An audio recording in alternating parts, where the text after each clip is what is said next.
ചേനപ്പൂവ് കണ്ടിട്ടുണ്ട്. നമ്മുടെ പറമ്പിൽ 3-4 പൂ നിൽപ്പുണ്ട്. അപ്പോൾ അത് കാണിച്ചു തരാം. ഹായ് ഫ്രണ്ട്സ്, പുതിയൊരു വീഡിയോയിലേക്ക് സ്വാഗതം. ചാനൽ ഇതുവരെ സബ്സ്ക്രൈബ് ചെയ്തിട്ടില്ലെങ്കിൽ ഒന്ന് സബ്സ്ക്രൈബ് ചെയ്തേക്കണേ, കൂടെ ഒരു ലൈക്കും കൂടി. ഇത്ര കാലമായിട്ടും എനിക്ക് അറിയാത്ത ഒന്നാണ് ഈ ചേനപ്പൂവ്. കഴിഞ്ഞ വർഷങ്ങളിലും ഇതുപോലെ പൂ ഉണ്ടായിരുന്നു, പക്ഷെ അത് കഴിക്കാൻ പറ്റുമോ എന്നുള്ളത് എനിക്കറിയില്ലായിരുന്നു. ഇത് ചീത്തയായിപ്പോയ പൂവാണ്, ഡ്രൈ ആയത്. ഈ സീസണിൽ തന്നെ 2-3 ഇതുപോലെ വന്ന് ചീത്തയായിപ്പോയി. ഇപ്പോഴാണ് ഞാൻ അറിയുന്നത് ഇത് തോരൻ വയ്ക്കാനും കറി വയ്ക്കാനൊക്കെ നല്ലതാണെന്നുള്ളത്. അപ്പോൾ ഇതെന്തായാലും ട്രൈ ചെയ്ത് നോക്കാമെന്ന് വെച്ചു. നമ്മൾ വെട്ടിയെടുക്കാത്ത പഴയ ചേനയിൽ നിന്നാണ് ഈ പൂ ഉണ്ടാകുന്നതെന്നാണ് പറയുന്നത്. ഇതിങ്ങനെ മുകുളമായിട്ട് വരുമ്പോൾ തന്നെ ഇത് മുറിച്ചെടുക്കണം. ഇത് വിടർന്നു കഴിഞ്ഞാൽ ബാഡ് സ്മെല്ലായിരിക്കും. അപ്പോൾ ഇതിനി കട്ട് ചെയ്ത് നോക്കാം, ഇത് എങ്ങനെയാണ് ഇരിക്കുന്നതെന്നും ഇതിൻ്റെ അകത്ത് എന്താണെന്നുള്ളതും നമുക്ക് നോക്കാം. ഇതൊന്ന് കട്ട് ചെയ്യാം. ഇതിൻ്റെ ഔട്ടർ ലെയർ ഇളക്കിയെടുക്കാം. ഇത് കംപ്ലീറ്റും ഭക്ഷ്യയോഗ്യമാണ്, നമുക്ക് കഴിക്കാവുന്നതാണ്. ഇത് നോക്കിക്ക് എന്ത് ഭംഗിയാണ് ഇതിനകത്ത് കാണാനെന്ന്. കുഞ്ഞു കുഞ്ഞു പഞ്ചാര മുത്തുകൾ വെച്ചതുപോലെ ഉണ്ട് ഇതിൻ്റെ മേൽഭാഗം. അതുപോലെ അതിൻ്റെ ആ പരാഗണങ്ങൾ നോക്കിക്കേ, എന്ത് രസമാണെന്ന്. കളറും ഭയങ്കര ഭംഗിയുണ്ട്. മോൾ ഭാഗം നല്ല വെൽവെറ്റ് പോലെയാണ് ഇരിക്കുന്നത്, ഔട്ടർ ലെയറും അതുപോലെ തന്നെ. എന്തൊരു പ്രകൃതിയുടെ ഒരു അത്ഭുതമായിട്ടുള്ള കാര്യങ്ങളാണെന്ന് നോക്കിക്കേ ഇതൊക്കെ. ഇതിനെ ഇനി കട്ട് ചെയ്തിട്ട് നമുക്ക് കഴുകാം നന്നായിട്ട്.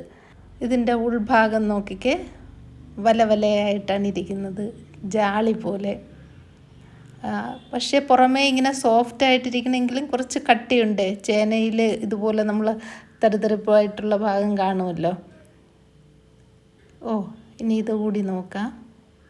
എന്ത് ഭംഗിയാന്ന് നോക്കിക്കേ. ഈ താഴെ ഉള്ള അതിൻ്റെ സ്റ്റെമ്മ് കട്ട് ചെയ്ത് കളയാം. ഇത് നന്നായിട്ടൊന്ന് കഴുകിയെടുത്തിട്ട് വരാം ഞാൻ. ഇപ്പോൾ കഴുകിയിട്ട് ഇതൊന്ന് ഇനി അരിഞ്ഞെടുക്കാം.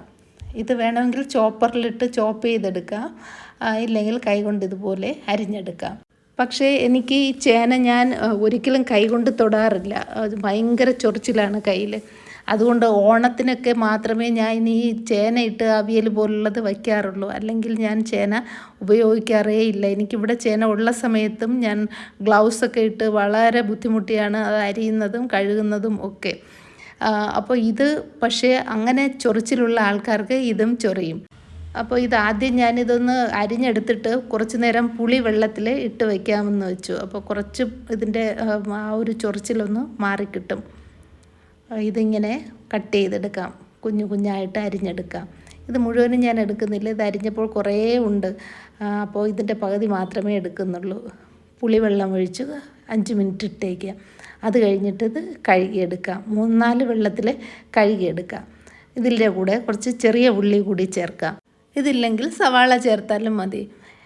പിന്നെ ഇതിൽ ഞാൻ കുറച്ച് ചക്കക്കുരു കൂടി ചേർക്കുന്നുണ്ട്. ചേനയും ചക്കക്കുരുവും ഒക്കെ നല്ല കോമ്പിനേഷനാണ്. പാൻ ചൂടാക്കിയിട്ട് കുറച്ച് വെളിച്ചെണ്ണ ഒഴിക്കാം. അല്പം കടുകിട്ടൊന്ന് പൊട്ടട്ടെ. ഇനി ഒരു വറ്റൽ മുളക് കൂടി ഇടാം.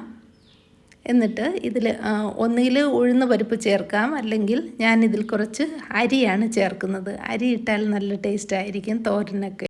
ഇനി ഈ ചേനപ്പൂവ് ചേർക്കാം. 2-3 മിനിറ്റ് ഒന്ന് ഇളക്കി കൊടുക്കാം. ഇതിലെ ആ വെള്ളത്തിൻ്റെ അംശമൊക്കെ ഒന്ന് വറ്റിയതിന് ശേഷം ഉള്ളിയും ചക്കക്കുരുവും കൂടി ചേർക്കാം. 1-2 മിനിറ്റ് ഇതൊന്ന് ഇളക്കി കൊടുക്കാം. ആവശ്യാനുസരണം ഉപ്പ് ചേർക്കാം. ഒന്നുകൂടി ഒന്ന് ഇളക്കിയിട്ട് വെള്ളം ചേർക്കാം. വെള്ളം ചേർക്കുമ്പോൾ വളരെ കുറച്ച് ചേർത്താൽ മതി. ഇത് എനിക്ക് തോന്നുന്നത് കുറച്ച് വെള്ളത്തിൽ തന്നെ ഇത് നന്നായിട്ട് വേകും. അപ്പോൾ ആദ്യമേ കുറേ വെള്ളം അങ്ങെടുത്ത് ഒഴിക്കണ്ട. വെന്തില്ലെങ്കിൽ പിന്നീട് ശകലം കൂടി ഒഴിച്ചാൽ മതി. ഇതൊന്ന് അടച്ചു വെച്ച് വേവിക്കാം. ഇതിൻ്റെ അരപ്പിനായിട്ട് തേങ്ങയും മഞ്ഞൾപ്പൊടിയും മുളക് പൊടിയും ജീരകവും മാത്രമാണ്. ഒന്ന് ചതച്ചെടുത്തിട്ട് ഒരല്പം കറിവേപ്പിലയും കൂടി ചേർത്ത് ഒന്നുകൂടെ ഒന്ന് കറക്കിയെടുക്കാം. ഈ അരപ്പൊന്ന് ആവി കയറാനായിട്ട് ഇതൊന്ന് തട്ടിപ്പൊത്തി വെച്ച് അടച്ചു വയ്ക്കാം. 1 മിനിറ്റ് ഒന്ന് അടച്ചു വയ്ക്കുമ്പോൾ അരപ്പ് നന്നായിട്ട് ചൂടാകും. അതിനുശേഷം നമുക്കിത് നന്നായിട്ട് ഇളക്കിയെടുത്താൽ മതി. ഇപ്പോൾ നമ്മുടെ തോരൻ റെഡി ആയിട്ടുണ്ട്. ചേന പോലെ ധാരാളം വൈറ്റമിൻസും ആൻറ്റി ഓക്സിഡൻസും അടങ്ങിയതാണ് ഈ ചേനപ്പൂവും. ഇതിൽ ചെറുപയറാണ് ചേർത്തിരുന്നെങ്കിൽ കുറച്ചുകൂടി ടേസ്റ്റ് ഉണ്ടാകുമെന്ന് എനിക്ക് തോന്നി. വീഡിയോ ഇഷ്ടമായെങ്കിൽ ലൈക്ക് ചെയ്യുക, ഷെയർ ചെയ്യുക, കമൻറ്റ് ചെയ്യുക. Thank you for watching mother's cooking lab. തീർച്ചയായിട്ടും ട്രൈ ചെയ്യണം. ഓ, ഞാൻ എന്തുമാത്രം വേസ്റ്റാക്കി കളഞ്ഞിട്ടുണ്ടെന്നറിയോ. ഞാൻ ഒരിക്കലും ഇത് കഴിക്കാൻ പറ്റുമോ എന്നുള്ളത് എനിക്ക് അറിയില്ലായിരുന്നു.